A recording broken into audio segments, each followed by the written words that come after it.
Hi நண்பர்களே, எல்லாரும் எப்படி இருக்கீங்க? இன்னைக்கு நம்ம என்ன டாபிக் பற்றி பேச போகிறோம் அப்படின்னா, அடுத்தவர்களை விமர்சனங்கள் அந்த விமர்சனங்கள் செய்து அந்த விமர்சனத்தால் நல்லா வாழ்ந்துக்கிட்டு இருக்கிற ஒரு குடும்பத்தையுமே பிரிக்கக்கூடிய வலிமை இந்த விமர்சனங்களுக்கு இருக்குது. விமர்சனங்கள் அப்படிங்கிறது சாதாரண நிலையை தாண்டி அடுத்த நிலைக்கு செல்லும் பொழுது அது மற்றவர்களுடைய வாழ்க்கையில் கஷ்டத்தையும் பிரச்சனையும் ஏற்படுத்தக்கூடிய ஒன்றாக இருக்குது. சரியா? அது என்ன அப்படின்னா, நான் ரீசெண்டாக பார்த்த ஒருத்தங்களுடைய விமர்சனத்தை ஒருத்தங்களுடைய விமர்சனம் மீன்ஸ் என்ன அப்படின்னா, ஒரு நிகழ்வு, ஒரு ஃபங்க்ஷன் ஒன்று நான் சோஷியல் மீடியாவில் பார்த்தேன். அது வேறு யாரும் இல்லை, நீங்கள் தமிழ்லைனில் பார்த்துருப்பீங்க. நம்ம நடிகர் நெப்போலியன் சார் இருக்கார்ல, அவருடைய பையனுக்கு மேரேஜ் அப்படின்னு சொல்லிட்டு அவங்க அறிவிச்சிருந்தாங்க. அதுக்கான என்கேஜ்மெண்ட்டும் கடந்த மாதம் நடந்து முடிஞ்சுது. சரியா?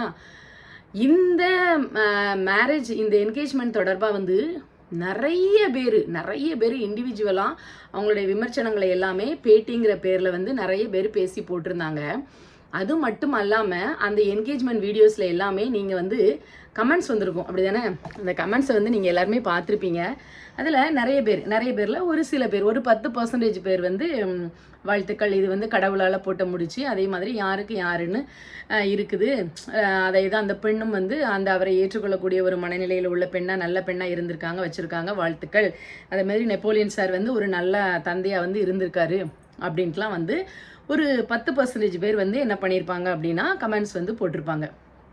அதே இதில் ஒரு 90% பேருடைய மைண்ட் தாட் என்ன இருந்துச்சு, என்ன மாதிரியான கமெண்ட்ஸ் நான் பார்த்து அதுக்கு ரிப்ளை கொடுக்கணும் அப்படின்னு என் மனசில் தோணிகிட்டு இருந்தது என்ன அப்படின்னா, இவரெலாம் ஒரு நல்ல அப்பாவாக இருந்தால், இல்லை இவருக்கு ஒரு பொண்ணு இருந்தால் இந்த மாதிரியான ஒரு முடியாமல் அதை வார்த்தைகளை கேவலமாக சொல்லி இந்த பையனுக்கு கல்யாணம் பண்ணி வைக்கணும் அப்படின்னு சொல்லிட்டு இவர் நினைப்பாரா? இவருக்கு ஒரு பொண்ணு இருந்தால் இந்த மாதிரி பையனுக்கு இவர் கொடுப்பாரா? சரியா? அதே மாதிரி இந்த பையனுக்கு குடும்ப வாழ்க்கையில் ஈடுபடக்கூடிய எந்த ஒரு இதுவும் கிடையாது, சீக்கிரமாக இந்த பையன் இறந்து அந்த மாதிரிலாம், சரியா, அந்த மாதிரி இறந்து போயிடுவான் அப்படின்னு கூட அப்படியே போட்டிருக்காங்க. இந்த மாதிரி உள்ள பையனுக்கு எப்படி இந்த அப்பா இந்த மாதிரி பண்ணுறதுக்கு இது பண்ணுறாரு? அதுக்கப்புறம் இவனுக்கெல்லாம் கல்யாணம் ஒரு கேடா? இவனுக்கு இப்படியெல்லாம் ஒரு ஆசை மனசில் இருந்துச்சா, இருக்கா, வரலாமா இவனுக்கெல்லாம்? அந்த மாதிரி. அதுக்கப்புறம் இந்த பெண்ணுக்கு ஒரே கஷ்டப்பட்ட பையனாக இருந்தால் இந்த பொண்ணு ஆட்டுன்னு சொல்லியிருக்குமா? பெரிய மில்லியனர், நிறைய கோடியாக பணம் வச்சுருக்காங்க, இத்தனை கோடிகள் கையில் புரண்டிருக்கு, இந்த பொண்ணு பேரில் எழுதி வச்சுருக்காங்க, அதனால தான் ஓகேன்னு சொல்லி இந்த பொண்ணு கல்யாணம் பண்ணுது அப்படின்லாம் சொல்லிட்டு கீழ்த்தரமான நிறைய கமெண்ட்ஸை நான் பார்த்தேன். அதே மாதிரி அந்த பேட்டி கொடுத்தவங்களும், ஒரு பெரியவர்லாம் பேட்டி கொடுத்துருந்தாரு. அவங்க வீட்லேயும் இந்த மாதிரியான அவங்கெல்லாம் எப்படி இப்படி பேசுகிறாங்க அப்படின்னு சொல்லி எனக்கு தெரியல. அந்த இதுக்குள்ளே நான் போகல. இந்த கமெண்ட்ஸ்லலாம் நீங்கள் போட்டிருக்கீங்களா, போட்டு அந்த அவங்கள பற்றி விமர்சனம் பண்ணுறீங்களே, நான் இப்போ உங்கள்கிட்ட என்ன கேட்க போகிறேன் அப்படின்னா, நான் அதுக்குள்ளே போய் அவங்க எவ்வளோ வச்சுருக்காங்க, இவங்க எவ்வளோ வச்சுருக்காங்க, ஏன் பண்ணாங்க, அந்த இதுக்குள்ளேயே நான் வரல. இப்போ நான் உங்களுக்கு கேட்கக்கூடிய கேள்வி என்ன அப்படின்னா, இந்த கமெண்ட்ஸ் போட்டவங்க எல்லாரும், இந்த விமர்சனம் பண்ணவங்க எல்லாரும் நீங்களும் ஒரு கல்யாணம் பண்ணவங்க தான், அப்படி தானே? ஒரு கல்யாணம் பண்ணவங்களோ, ஒரு கல்யாணம் பண்ண போகிறவங்களோ, இல்லை உங்கள் வீட்டில் அக்கா தங்கச்சிமாருக்கு கல்யாணம் பண்ணி முடித்தவங்களோ, இல்லை உங்கள் அம்மா அப்பாவுடைய லைஃப்பை நீங்கள் பார்க்க போகிறவங்களோ, சரியா? அப்படி இருக்கிற பட்சத்தில் எத்தனை பேர் உண்மையான ஆண் மகனுக்கு உரிய அந்த அடையாளத்தோடும் குணநலன்களோடும் பண்பு நலன்களோடும் எத்தனை பேர் மனைவிமார்களை இன்னைக்கு வரைக்கும் நீங்கள் வழி நடத்துறீங்க அப்படிங்கிறத நல்லா சிந்திச்சு பாருங்க.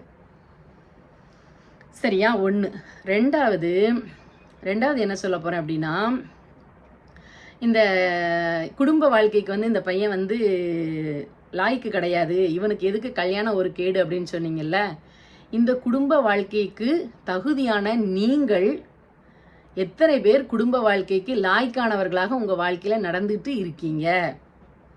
நீங்கள் சொன்ன மாதிரி அந்த ஒன்று மட்டுமே பெருசாக மட்டுமே நினைக்கிற எத்தனை ஆண்மகன்கள் இந்த சமுதாயத்தில் நீங்கள் வாழ்கிறீங்க? எத்தனை பேர் மனைவியினுடைய ஆசைக்கு இம்பார்ட்டன்ட் கொடுத்து இப்போ வேண்டாம், இல்லை உடல்நிலை சரியில்லை, அந்த மாதிரியான நிறைய விஷயங்களை நம்ம பேசலாம். அப்படி எத்தனை பேர் மனைவியினுடைய அந்த வார்த்தைகளுக்கு கட்டுப்பட்டு அடங்கி இருந்திருக்கீங்க? சரியா? இதை வந்து டாப்பிக்கை பேசினா நிறைய பேசிகிட்டே இருக்கலாம். ஸோ இதை மட்டும் ஒரு சிலர் வந்து சிந்திச்சு பாருங்கள், சரியா? அதுக்கப்புறம் என்ன அப்படின்னா, அந்த பெண் பணம் இருந்தால் சரி, ரைட், பணம் இருக்கிறதுனால கல்யாணம் பண்ணு ஆசைப்படுறா, கஷ்டப்பட்ட பையனா கல்யாணம் பண்ண மாட்டா அப்படின்னு சொல்லிங்களா? இந்த சுச்சுவேஷனில் சூழ்நிலை இருக்கிற ஒரு பையனுக்கு எல்லா விதமான அவனுடைய தேவைகளை பூர்த்தி செய்கின்ற ஒரு தாய் தகப்பன், அதுக்கப்புறம் அவனுக்கு தேவையான அனைத்து மருத்துவ வசதிகளையும் பார்க்கறதுக்கு எல்லாத்துக்குமே ஆன ஒரு ஸ்பெஷலிட்டி இருக்கும்போது அந்த பெண்ணுக்கு அவனுடைய ஒரு குறைபாடு வந்து அவனுக்கு குறையாக அவளுக்கு வந்து தெரியலை, சரியா? இது நீங்கள் சொன்ன மாதிரி ஒரு கஷ்டப்பட்ட பையனை பண்ணி வாழ்க்கை கொடுக்கலான்னா அவனுக்கு தேவையான அந்த வாழ்க்கையை ரன் பண்ணுறதுக்கு தேவையான இதுவும் வேணும். வெறும் கை வந்து என்ன பண்ணாது, பூ பறிக்காது, சரியா? அதுக்கான ஆயுதம் வந்து இருந்தால்தான் அது வந்து என்ன பண்ணும், சரியா பண்ண முடியும், சரியா? இன்னொன்று, அந்த இதுக்கே தான் எடுத்துக்காட்டு சொல்கிறேன். எத்தனை பேர் வீட்டில் பெண்களை வந்து ஒன்றுமே நகை நெட்டு எதுவுமே வேண்டான்னு சொல்லி எத்தனை பேர் கல்யாணம் பண்ணியிருக்காங்க. அப்படி எத்தனை பேர் கல்யாணம் பண்ணிட்டு அதுக்கப்புறமா வரதட்சணை கொடுமைங்கிற பேரில் எத்தனை பெண்களை வந்து பாடுபடுத்தியிருக்காங்க. திருப்பி வாங்கிட்டு வான்னு எத்தனை பிள்ளைகளை அடித்து மட்டும் இல்லை, கொலை எத்தனை பேர் இந்த சொசைட்டியில் இப்போ வரைக்கும் நடந்துகிட்ருக்கு. இருக்கிறவங்க வீட்டில் மட்டும் இல்லை, 500 பவுன் நகை போட்டு BMW காரு, ஆடி காரு, வெள்ளியில் வந்து சீராட்டு, தங்கத்தில் சீராட்டு, எவ்வளவோ கொடுத்துருக்கிற பணக்கார வீடுகள்லையும் நீங்கள் எடுத்து பார்த்தீங்கன்னா அங்கே ஆணாதிக்கமும் மாமியார் மாமனார் கொடுமையும் மேலோங்கி எத்தனை பெண்களுடைய வாழ்க்கை வந்து சீரழிஞ்சிருக்கிறது இந்த ஆண் மகன்களால். எங்களுக்கு வந்து நிறைய எல்லாமே இருக்குது, இந்த பையனுக்கு என்ன இருக்குது அப்படின்னு விமர்சனம் செய்பவங்க மாதிரி எத்தனை பேர் வந்து இந்த சொசைட்டியில் நீங்கள் வாழ்ந்துட்டு இருக்கீங்க. அந்த என்கேஜ்மெண்ட் வீடியோலாம் நீங்கள் பார்த்தீங்க அப்படின்னா உண்மையாகவே நெப்போலியன் சாராக இருக்கட்டும், அவருடைய மனைவியாக இருக்கட்டும், அவங்களுடைய முகத்தில் ஒரு உண்மையான சந்தோஷம் பூரிப்பு தெரிஞ்சிச்சு. அதே மாதிரி அவ்வளோ பெரிய ஒரு கோடீஸ்வரங்களாக இருந்தாலும் அந்த பெண்ணுடைய அந்த தாய் தகப்பங்கள் தான் வந்து கொஞ்சம் அப்படியே அவங்க வந்து கூச்சப்பட்டுட்டு இருக்கிற மாதிரி தோணுச்சு. ஆனால் அவர் அதை அவங்கள்ட்ட வந்து ரொம்ப சர்வசாதாரணமாக பழகிற மாதிரியும் அந்த எந்த இதையுமே அந்த ஆட்டிடியூட் காட்டிக்காமல் அழகாக இருந்துச்சு அதை பார்க்குறதுக்கு. இன்னொன்று, குழந்தை பெற்றுக்க முடியாது அது இதெல்லாம் நிறைய பேசுனீங்கல்ல, அதை தான் நான் இப்போ சொன்னேன். எத்தனை பிள்ளைங்கள் வந்து ஆண்களுக்கே குறைபாடு இருந்து நல்லா இருக்கிற ஒரு கை கால் எல்லாமே நல்லா இருக்கிற ஒரு ஆண்மகனால் அவனுக்கு குறைபாடு இருந்தும் எத்தனை பேர் பெண்கள் மீது குறை சாட்டி அந்த பெண்களுக்கு விவாகரத்து கொடுத்து என்னென்ன பிரச்சனைகள்லாம் நடந்துட்டுருக்கு, சரியா? அப்போ ஊனம் அதில் ஒரு பாட்டு சொல்லுவாங்க தெரியுமா, ஊனம் இங்கே ஊனம் யாருங்க, உடம்பில் உள்ள குறைகள் எல்லாம் ஊனம் இல்லைங்க, உள்ள ஊனப்பட்ட உடம்பிருந்தும் பயன் என்ன, 2 கால உள்ளவனும் மிதிக்கிறான், சிலர் ஒத்த காலில் நல்ல வழி நடக்கிறான், ஊனம் இங்கே ஊனம் யாருங்க, சரியா? அதனால் எல்லாமே இருக்கிற நீங்கள் வந்து நல்லவர்கள் என்றும் அந்த உடல் ரீதியாக மன ரீதியாக நல்லவர்களாக இருந்து உடல் குறைபாட்டின் காரணமாக இருக்கிறவங்க அவங்க வந்து எதற்கும் தகுதி இல்லாதவர்களும் அல்ல. இப்போ இருக்கிற நவீன காலத்தில் ஒரு குழந்தை வேண்டுமென்றால் எவ்வளவோ வழிமுறைகள் இருக்குது. அதை அந்த இவ்வளோக்குள்ளே செய்கிற அவர் வந்து மெடிக்கல் ரீதியாகவும் எல்லா இடத்துலையும் அவர் வந்து ஆலோசனை கேட்காம இந்த காரியத்தை அவங்க வந்து பண்ணியிருக்க மாட்டாங்க, சரியா? அப்படி அவங்க குடும்பத்து மேலேயும் அவங்க குழந்தை மேலேயும் அவர்களுக்கு இல்லாத ஒரு அக்கறை எங்கிருந்து உங்களுக்கு வருகிறது, சரியா? இதை வந்து நீங்கள் உங்கள் வீட்டில் காட்டுங்க. உங்கள் பிள்ளைகளுக்கு சூஸ் பண்ணும்போது நீங்கள் வந்து என்ன பண்ணிக்கோங்க, கரெக்டாக இருந்துக்காங்க, சரியா? இன்னொரு எக்ஸாம்பிள் வந்து நான் சொல்கிறேன். என்னுடைய லைஃப்லேயே இப்போ எடுத்துக்கிட்டோம் அப்படின்னா 25 வருட வாழ்க்கை அப்படிங்கிறது வந்து சர்வசாதாரணமான வாழ்க்கையை லீட் பண்ணுறது கிடையாது. அப்போது வெறும் எனக்கு இப்போ என்ன தருது, என்னுடைய லைஃப் வந்து உண்மையுமே வந்து ஒரு அந்த லைஃப்பை மட்டும் அடிப்படையாக கொண்டு இருந்திருக்கு, சரியா? மனம் சார்ந்த ஒரு வாழ்க்கையாக 25 வருஷம் வாழ்ந்திருந்தோம் அப்படின்னு சொன்னால் இந்த பிரச்சனைக்கு வந்து தீர்வு என்னைக்கோ வந்து என்ன பண்ணியிருக்கலாம், அந்த தாய் தந்தையர். இப்போ நான் வந்து பேசுறதுக்கு தயாராக இருந்தேன் ஸ்டார்டிங்கில். அப்போ நம்மளுடைய கணவர், நம்மளுடைய லைஃப் பார்ட்னர், பிள்ளைகளுக்கு வந்து மனைவியை தாண்டி 2வது தான். அப்போ ஃபஸ்ட்டு வந்து உண்மையாகவே அவர் வந்து மனைவியை வந்து உடல் ரீதியாகவும் மன ரீதியாகவும் எல்லாவற்றிலும் வந்து அவர் வந்து கண்டிப்பாக வந்து அந்த ஒய்ஃபை நினச்சிருந்தா இந்த பிரச்சனைக்கு என்னைக்கும் தீர்வு கிடைச்சிருக்கும், சரியா? ஆனால் அப்போ அந்த வாழ்க்கை எது சார்ந்ததாக இருக்கின்றது, இதுக்கு தான் நான் அந்த எடுத்துக்காட்டு சொல்ல வந்தேன், சரியா? அந்த பொண்ணு வந்து ஒரு தியாகம் பண்ணியிருக்குன்னா நிறைய இதை அந்த பொண்ணு வந்து யோசிச்சிருக்கும், சரியா? அது எல்லாத்தையுமே உங்கள்கிட்ட அவங்க ஷேர் பண்ணணும்னு அவசியம் கிடையாது. அதே மாதிரி அவங்க லைஃப் எப்படி வாழ போகிறாங்க அப்படிங்கிறதையும் நாங்கள் இந்த மாதிரி இருப்போம், நான் இந்த மாதிரி அவர்கிட்ட இது பண்ணிக்குவேன், அட்ஜஸ்ட் பண்ணிக்குவேன், இப்படி இருப்பேன்னு உங்கள்கிட்ட வந்து அவங்க சொல்லணும்னு அவசியம் கிடையாது. சரியா? அதனால் உங்கள் விமர்சனங்களை நம்மளுக்கு தான் அந்த போக்கு போகாமல் சும்மா இருந்துட்டு டைப் பண்ணுறதுக்கும், வாய் சும்மா இருக்குது பேசுகிறதுக்கும், யாரானாலும் எப்படியும் பேசலாம் அப்படின்னு பேசுகிறதுக்கு பேசாதீங்க தயவுசெய்து. சரியா? அதே மாதிரி எங்கள் வீட்லேயும் ஒரு ஃபங்க்ஷன் நடந்துச்சு, ஒரு என்கேஜ்மெண்ட் ஃபங்க்ஷன் நடந்துச்சு. என்ன பண்ணீங்க எல்லாரும்? ஸ்டார்டிங்கில் வச்சிங்க உங்களுடைய கருத்துக்களை எல்லாம்.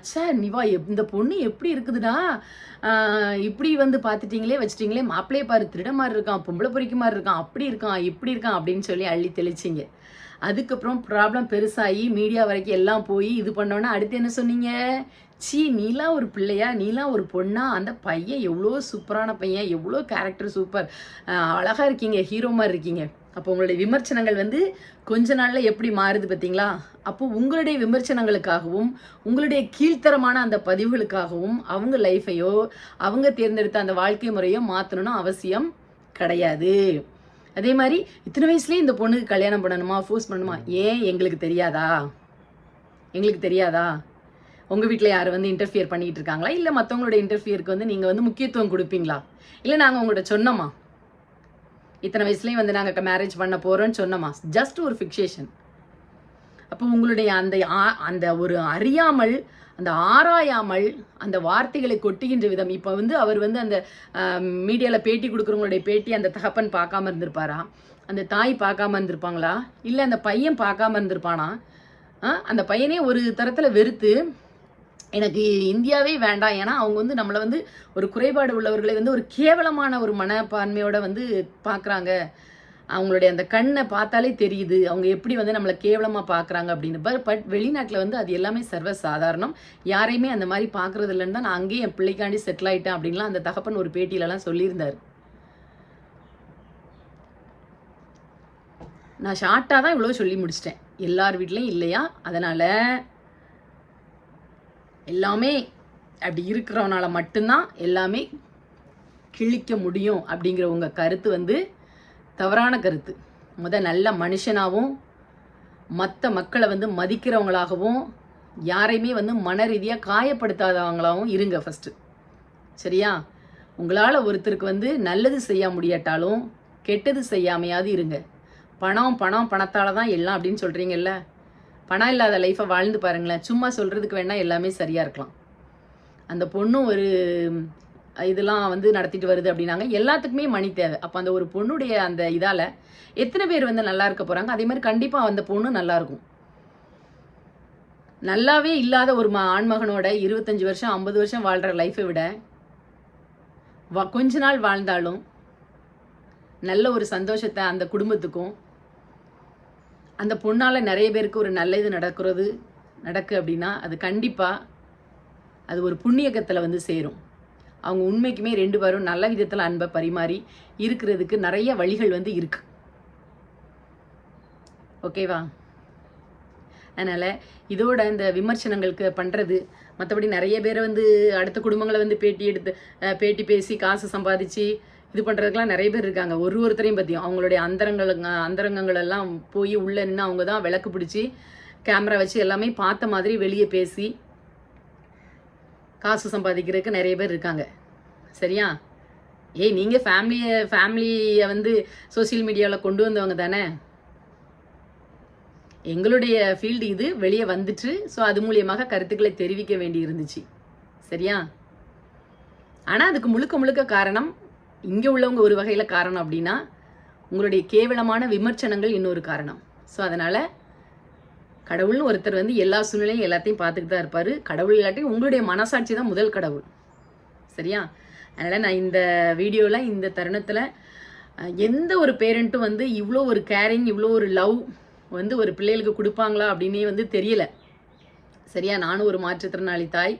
அசால்ட்டாக வந்து என்னுடைய தேவைகள், என்னுடைய உழைப்பு, என்னுடைய 25 வருஷ கால 24 வருஷம், இந்த ஒரு வருஷம் பிரிஞ்சிருக்கு, இந்த பாடுகள் நான் பட்ட இது எல்லாத்தையுமே வந்து மறந்து யூஸ் அண்ட் த்ரோ மாதிரி தூக்கி எறிகிற இந்த காலத்தில் இப்போ வரைக்கும் அவர் நினச்சா எப்படியும் ஜாலியாக இருக்கலாம். அவர்கிட்ட இருக்கிற பணத்துக்கு டெய்லி டெய்லி கிளப்பு போகலாம், அங்கங்கே என்னென்னலாமோ பண்ணலாம். ஆனால் அதை எல்லாமே வந்து அவர் வந்து தியாகம் பண்ணி தன் குடும்பத்துக்காக அந்த பையனுக்காக வந்து நிறைய வீடியோஸ் பார்த்துருக்கேன். ரொம்ப ரொம்ப வந்து அதை பார்த்து நான் வந்து வியந்திருக்கேன். இந்த மாதிரி ஒரு அப்பா அம்மா கிடைக்கிறது வந்து அந்த பையன் வந்து என்ன புண்ணியம் செஞ்சுருக்கானோ. ஸோ அதனால் நீங்கள் உங்கள் பிள்ளைகளுக்கு ஒரு நல்ல பேரண்ட்டாக இருங்க. அதுக்கப்புறம் யாரையுமே வந்து ரொம்ப உள்ள மனசளவில் ஹர்ட் ஆகிற அளவுக்கு வார்த்தைகளை வந்து கொட்டாதீங்க. அதே மாதிரி ஒரு நல்ல பிள்ளையாக நீங்கள் இருங்க, சரியா? யாருக்கு வேணாலும் இன்றைக்கி நல்லா இருக்கிற உங்களுக்கு நாளைக்கு கால்கை இல்லாமல் போகலாம், மூல வளர்ச்சி இல்லாமல் போகலாம். கடவுள் நினச்சாருன்னா ஒரு நொடி தான். கடவுள் இல்லை, இயற்கை, நம்ம கையில் ஒன்றுமே இல்லை. அப்படிங்கும்போது அந்த விமர்சனங்களை வந்து பேசும்பொழுது அந்த வார்த்தைகளை வந்து ஒரு கனிவாக ஒரு அறிவுரை சொல்கிறது போல் சொல்லுங்கள். இன்னர் ஹார்ட்டுக்குள்ளே போய் தாக்குற அளவுக்கு சொல்லாதீங்க. அந்த மணமக்கள் இருவரும் அவங்களுடைய திருமண பந்தத்தில் இணைந்து கடவுளுடைய ஆசீர்வாதத்தோடும் அந்த பெற்றோர்களுடைய ஆசீர்வாதத்தோடும் நீண்ட ஆயுளுடனும் எல்லா வளங்களும் பெற்று வாழ வேண்டும் என்று என்னுடைய வாழ்த்துக்களை தெரிவித்துக் கொள்கிறேன். நன்றி, வணக்கம். அடுத்து இன்னொரு வீடியோவில் பார்க்கலாம் நண்பர்களே. பாய், டேக் கேர்.